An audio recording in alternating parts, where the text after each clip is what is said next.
right up to here. Drink a good deal of it, make a good meal of it, stick to your old-fashioned beer. Now don't be afraid of it, drink till you're made of it. Now all together a cheer.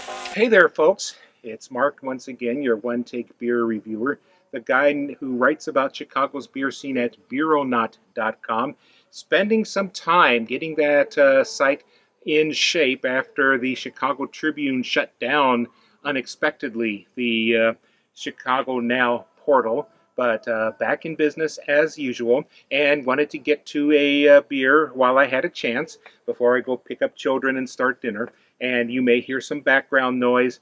That is the Oktoberfest festival going on at Goldfinger Brewing just down the block. There's cars backed up all the way down the street, and so I'll probably just hit it tomorrow. But anyway, I wanted to get to this. Oh, I was also wanting to show off kind of the chair that I got basically as a random drawing. This is from, excuse me as I look back this way, Jepson Creek Distilling and Binny's Beverage Depot. I had wanted to show off the drawer that pulls out at the bottom with a cooler, but I found out that when it rains, that gets all filled up with water, so I had to drain it, and really don't want to mess with it or even put stuff to cool in right now. But let's get to our beer. I have done quite a few video reviews of the Black is Beautiful beer series. This was started by Weathered Souls Brewing of Texas as a way of, in San Antonio, as a way of promoting social justice, and about 1,200 other brewers in several states and countries have participated in this. I've gotten a hold of a couple, and this is one that is actually from Weathered Souls that I happened to pick up at my local, and this is their 5th iteration. It is another imperial stout. Looks like it's a pretty basic one. Alcohol by volume is 8.82, and as I said, their 5th version. Let me just sit up here. Well, I'm fine, I guess. Let me just adjust. There we go. So a portion of all the profit from all of these beers has been going to various social justice causes, and we're just going to pop one now.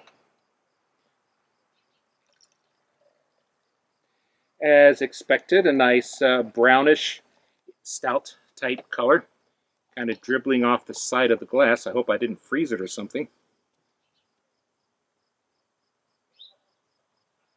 There we go.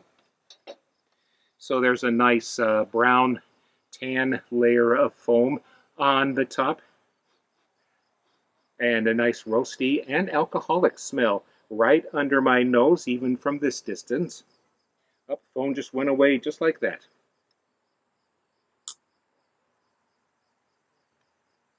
Ah, very solid imperial strength stout. Picking up the alcohol in this.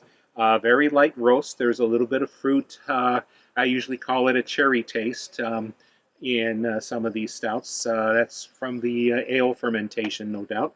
That is not barrel aged or anything like that. It's just a very wonderful and strong stout. And I will point out that I bought this myself just for the purpose of talking about it right here.